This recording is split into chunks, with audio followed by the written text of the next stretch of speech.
or this episode of Game of Thrones had a lot to live up to. It's been almost 600 days since the last new episode of Game of Thrones, so in that time, hype built. It built.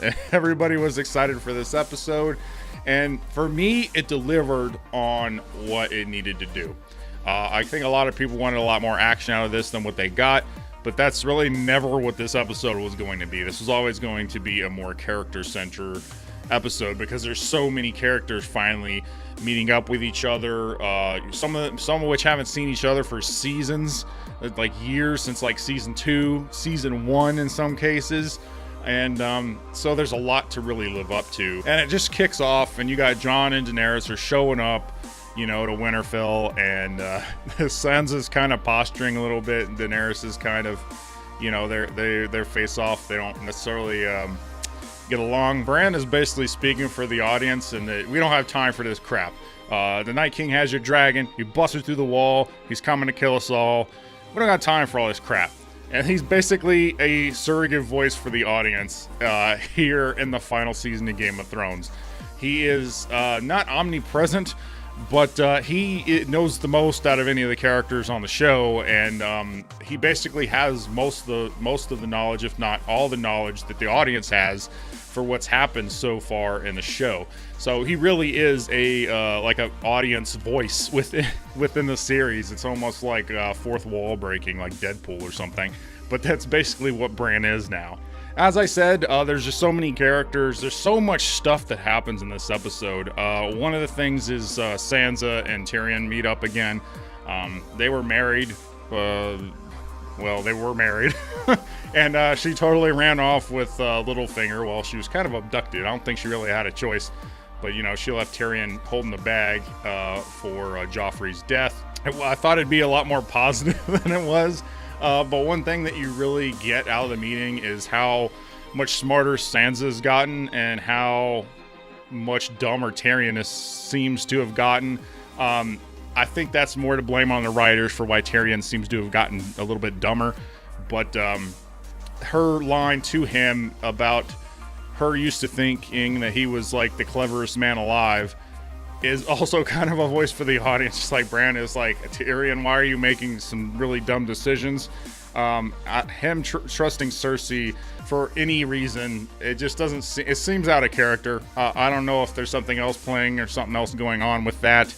But yeah, it seems out of character. Tyrion being that dumb just seems kind of off, but Sansa's observation here is really good. It's a really good scene.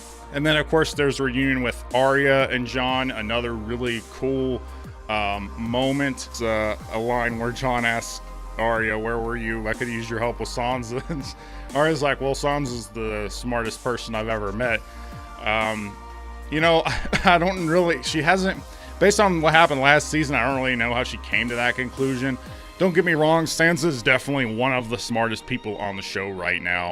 I know a lot of people hate Sansa, but I never really hated her. There were certain times that the writers should have taken her character in a few different ways that they didn't, specifically in like season 4 and 5, I would say. But season 6 onwards, like she's grown a lot, basically. And so yeah, that little line with Arya saying that I thought was kind of interesting. Euron brings the Golden Company to King's Landing, and there's no elephants. Cersei's upset about the elephants. The meme world is upset about the elephants. I'm upset about the elephants because I really wanted like the elephant battle, like the elephants from Return of the King, Lord of the Rings Return of the King. I wanted to see that in Westeros, but oh well. Not enough CGI. I guess they spent all their money on the CGI dragons. We haven't even gotten Ghost returned. Ghost is still not back. Sorry, that's a little side topic, but Ghost, the direwolf, is still not back. If they bring him back just to kill him in like a real quick scene, that's going to be really depressing and really sad. Only because they just kind of wrote him out. Like, we don't have the money to pay for Ghost, so we'll have him Ghost. Wow, that was a real bad pun. So then Cersei ends up sleeping with Euron. It seems kind of weird to me, kind of out of character, but maybe not. I mean, she doesn't really have anybody anymore. Jaime was the last person on Earth that she could basically, confide in, and he's not there anymore. And also, she's very reliant on Euron at this point to he's basically her only ally really left. So maybe it's to keep the ally. Maybe it's because she was lonely. I don't really know. But the whole scene seemed kind of weird to me. What I did care about was Bronn. So Bronn's back. He gets given a crossbow and told to go kill Tyrion and Jaime. Now, I said something about this in my video from a few weeks ago when I was talking about what I thought might happen with the characters. Bronn sticking with Cersei can make sense according to the character they've shown so far, because the character that they've shown so far cares about money and castles and blah blah blah. I think Bronn does care about Tyrion and Jaime, so really it could go either way. I think a lot of people might think that, oh well, he's definitely not gonna shoot Jaime or Tyrion, but I mean, his whole character has been about this drive for money and power and stuff. So I don't know, could go either way. I would say probably not, but Game of Thrones has surprised me before, so who knows. So this scene I was really disappointed in. Theon's kind of redemption arc has been about maybe going and saving Yara. It was a big thing that happened last season, and it happened so quickly. They spent more time on Euron spouting off nonsense to Cersei than they did Theon rescuing Yara. That happened so quickly. It must have been like 2-minute scene. Like, he busts in, saves her. They're on a ship. He's like, I'm going to go back to Winterfell. And she's like, okay, I'm going to go back to the Iron Islands. The end. It was like such a quick scene. That's one of the real problems with this season, or with this specific episode, is that everything is so rushed. Like, there are certain scenes that were really great, that worked out well, and then there are many scenes that should have had way more time to breathe than they did, because there's so much stuff going on that as soon as you get done with the episode, you're like, what? I need to go back and watch that, because there's way too many things happening. Of course, there's Jon and Daenerys and the How to Train Your Dragon scene. I know I'm not the first one to make this joke, but seriously, when I first saw this, like, I watched it right as it premiered, and when I first saw this, obviously the first thing I thought of was How to Train Your Dragon. But and we get another confrontation with Sansa and Jon Snow, and here's the thing: is I understand where Sansa's coming from. Jon just cares about defeating the White Walker, as pretty much any normal person would. But in the world of Game of Thrones, the Game of Thrones matters. Like, there's a lot of political maneuvering in different houses and how people interact with each other. And Jon is not a people person. He's not a understanding the politics of how people, coordinate stuff. So his little interaction with Sansa is to me is less about Sansa doesn't trust Jon, because she definitely does. It's more Jon's not really listening to what Sansa's trying to tell him. But it almost goes both ways, because Sansa hasn't seen the White Walkers yet either. So the gravity of the situation, I don't think, is really sunk in with her. But this scene specifically with Sansa and Jon, Sansa says something to the effect of, did you bend the knee to save the North, or did you bend the knee because you're in love with Daenerys? Seems like a pretty fair question. I think it's both. I think it's definitely more he just wants to defeat the White Walkers. Him falling in love with Daenerys is like a side thing. It's a completely different topic. But he doesn't really respond to Sansa's questioning, other than to just kind of give a look at her. And then, of course, there's the Sam Daenerys scene. This is arguably one of the best scenes in the actual episode, where Sam finds out that Daenerys, just killed his dad and his brother. And the way this scene is executed is so, like, you feel really bad, because literally Daenerys and Jorah are going down to thank Sam for saving Jorah's life, and it's a real kind of happy moment. But you knew it's coming, where they find out that Sam is a Tully, and his dad and his brother have been killed. Now, Sam is, I feel really bad. Like, I just want to give the dude a hug. Like, you knew this was going to come back to bite Daenerys in the ass when this happened last season. Obviously, there was going to be repercussions about this. And, of course, this leads to Sam running into Bran, who's been creeping around the castle. He's just sitting in one spot.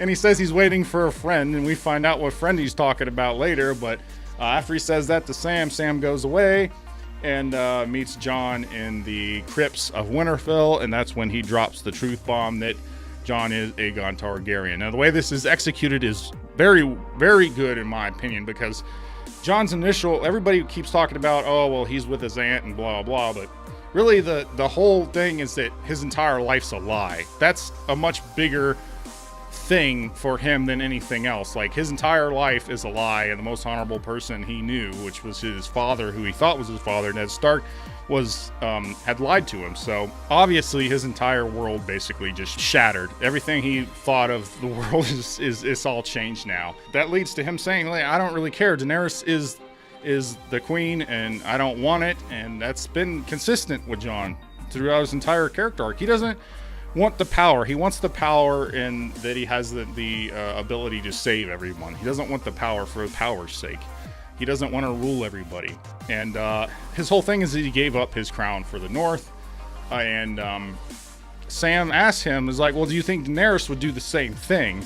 And honestly, I mean, he doesn't answer, obviously, but honestly, I think probably not. Daenerys' entire motivation since we've known her in the show, basically, has been to be queen, to rule 7 kingdoms. I think that Daenerys should sit on the throne. I think it makes the most logical sense.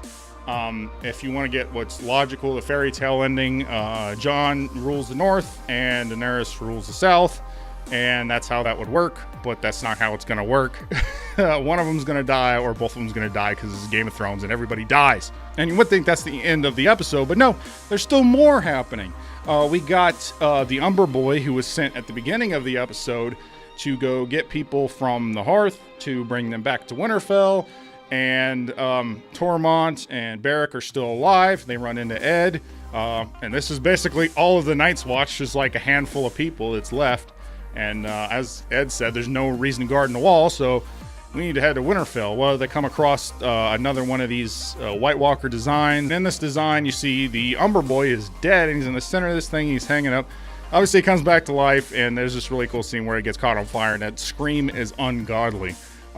So the first death of this season is the Umber Boy. I don't count the guys that Theon shot a crossbow with, because we don't know who they were. They were in a split-second scene. The Umber Kid was actually introduced last season, so first death. I would not have said the Umber Kid was going to be the first death. I even cover him on my character who's going to die list, even on my side character list, because I completely forgot about him, to be honest. Then, of course, we get this scene where we finally find out who Bran was talking about when he said he was waiting for an old friend there in the courtyard. The old friend he was waiting for was, of course, Jaime. Now, people seem to forget that Jaime was a giant dick in the first season of Game of Thrones. No redeeming factors at all, really. And he threw Bran out the window. So, the thing is, he's changed a lot. Jaime as a character has changed a lot. He's now one of the fan favorites, which is one of the good things about this show, is that there's real character progression. And I would like to think that Bran has observed this through his three-eyed raven abilities to be able to see what kind of person Jaime is now. And but we'll see. I don't know. Bran's abilities, like I said, he definitely seems like he is a voice for the audience. That's the way I view it. But, who knows how it'll go.